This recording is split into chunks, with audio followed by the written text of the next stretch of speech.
हजारों किसान इस समय देश की राजधानी दिल्ली की तरफ बढ़ रहे हैं एक आंदोलन के तहत, और वो भारत सरकार का विरोध कर रहे हैं। लेकिन आज सबसे पहले हम आपको एक बयान सुनाना चाहते हैं, और ये बयान बहुत खतरनाक भी है और गंभीर भी है, इसलिए आप इसे गंभीरता से लीजिएगा। इससे आपको इस आंदोलन में शामिल लोगों की मंशा के बारे में पता चलेगा, क्योंकि इस आंदोलन में शामिल एक व्यक्ति ने, जब हमने उससे बात की, उससे जानना चाहा कि उसके मन में क्या है, क्यों आंदोलन कर रहे हैं और इस आंदोलन के पीछे उनकी मांगें क्या हैं, उनकी रणनीति क्या है, उनका रोड मैप क्या है, तो फिर उस व्यक्ति ने क्या कहा यह सुनकर आप शायद घबरा जाएंगे। इस व्यक्ति ने यह धमकी दी कि और उससे यह लगता है कि इस आंदोलन में अब खालिस्तान की एंट्री हो चुकी है। आप सब जानते हैं ये जो किसान हैं ये पंजाब से आ रहे हैं, और हजारों किसानों की इस भीड़ में अब कुछ ऐसे असामाजिक तत्व भी आ गए हैं जो अपना एजेंडा चला रहे हैं, और उनका एजेंडा किसानों से अलग है। और इसलिए आज हम सबसे पहले आपको यह बताना चाहते हैं कि इस आंदोलन में अब खालिस्तानी एलिमेंट्स की एंट्री हो चुकी है। सबसे पहले आप ये बयान सुनिए, क्योंकि ये व्यक्ति ये कह रहा है कि अगर इसकी मांगें नहीं मानी गई तो जो इंदिरा गांधी के साथ किया था वही हाल नरेंद्र मोदी का किया जाएगा। ठीक मीटिंग है ये अभी 24 तारीख रखी हुई है ना, 3 दिसंबर को जो मीटिंग रखी। हाँ, तब तक आप यहीं पर यहीं बैठे। जे उस पर भी कुछ हल रहा हुआ फिर हम बैरिकेड तो क्या, हम तो इनको वैसे ही उड़ा देंगे। ये हम जब उस पे हमारे जो शहीद हुए हैं आप भी जानते हैं, उधम सिंह वर्गे कनाडा की धरती पे जाके उनको ठोक सकते हैं गोरे को। ये दिल्ली तो कुछ भी नहीं हमारे पास है, ये तो इतनी का है। ये इंदिरा ठोकती मोदी की शादी में। तो ये कह रहा है कि जब इंदिरा गांधी को ठोक दिया तो मोदी की छाती पर भी ठोक देंगे। जो हाल इंदिरा गांधी का किया था वही हाल हम मोदी का करेंगे अगर उन्होंने हमारी बात नहीं मानी तो। अब ऐसा लगता है कि यह बयान किसी किसान का तो नहीं हो सकता, किसी किसान की यह भाषा हो ही नहीं सकती, क्योंकि यह भाषा खालिस्तान की भाषा है। और अब इस आंदोलन से अहंकार की बू आ रही है, जैसा कि आपने अभी देखा होगा। अब एक और तस्वीर आपको दिखाते हैं। अब आप पंजाब के बरनाला से आई ये तस्वीर देखिए, और इस तस्वीर में प्रदर्शनकारियों के हाथ में जो तस्वीर आपको दिख रही है, पहचानने की कोशिश कीजिए ये तस्वीर किसकी है। और फिर हमें अभी आपको थोड़ी देर में बताते हैं कि ये तस्वीर किसकी है। ये तस्वीर इनके हाथ में जो है ये भिंडरवाला की तस्वीर है।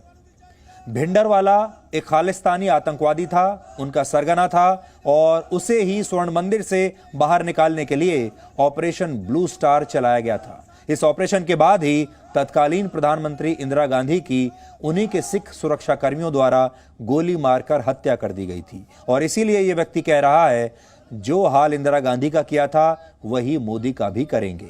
और खालिस्तानी आतंकवादी भिंडरवाला की तस्वीर आप इनके हाथ में देख सकते हैं। यानी देश में एक बार फिर 1984 वाला माहौल पैदा करने की कोशिश कुछ लोग, कुछ मुट्ठी भर लोग इस आंदोलन के जरिए कर रहे हैं, और वो किसानों के इस आंदोलन में जहर घोल रहे हैं। और ये बहुत खतरनाक बात है। जाहिर सी बात है, ऐसी धमकियां देने वाले आंदोलन को आप किसानों का आंदोलन नहीं कह सकते। इस आंदोलन को अब राजनीतिक पार्टियों और खालिस्तानियों ने हाईजैक कर लिया है। अब आपको एक और तस्वीर दिखाना चाहते हैं, और इस तस्वीर से आप प्रेरणा ले सकते हैं।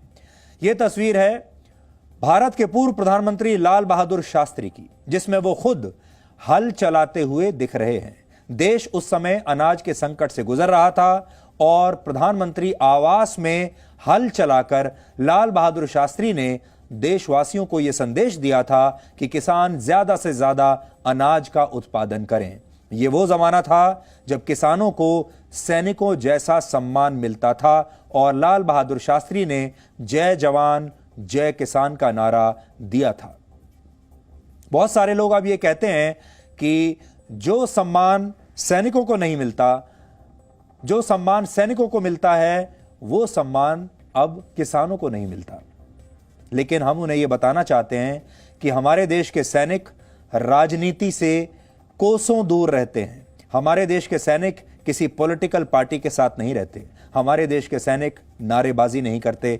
हमारे देश के सैनिक सिर्फ देश के बारे में सोचते हैं और राजनीति के बारे में बिल्कुल नहीं सोचते।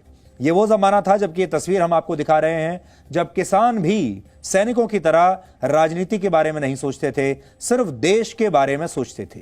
और लाल बहादुर शास्त्री के युग के बाद धीरे धीरे किसान राजनीति शुरू हुई।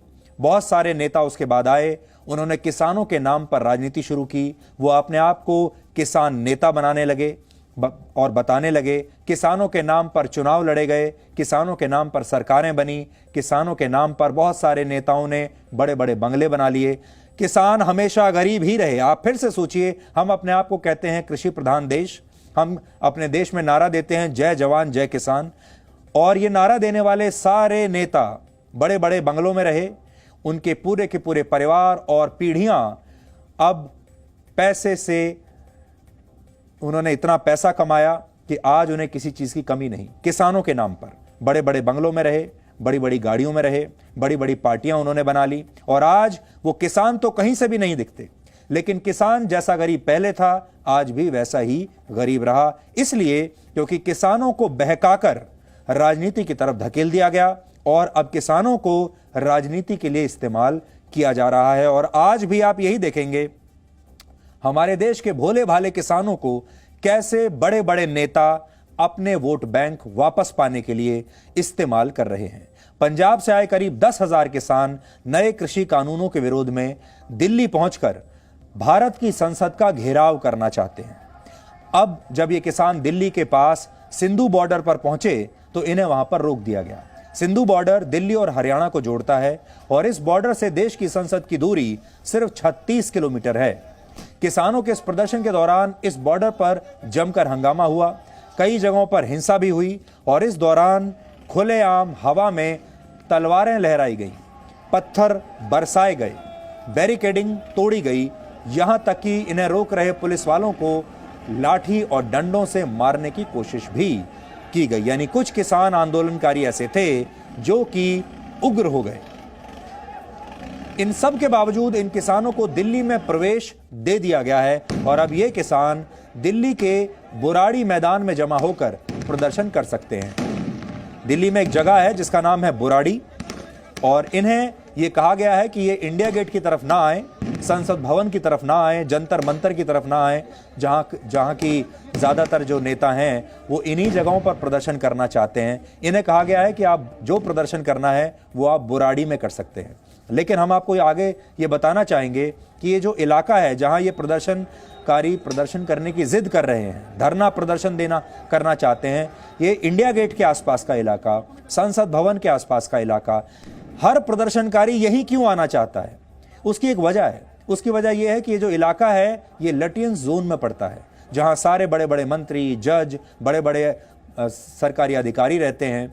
सारे बड़े बड़े न्यूज चैनल और पत्रकार भी इसी इलाके में दिन भर पाए जाते हैं। इसलिए अगर आप वहां प्रदर्शन करेंगे तो तुरंत बड़ी संख्या में न्यूज चैनल्स के कैमरे मिनटों में वहां पहुंच सकते हैं, अखबारों के पत्रकार मिनटों में वहां पहुंच सकते हैं। सारे बुद्धिजीवी, सारे डिजाइनर पत्रकार इसी इलाके के आसपास दिन भर आपको कॉफी या वाइन पीते हुए मिल सकते हैं।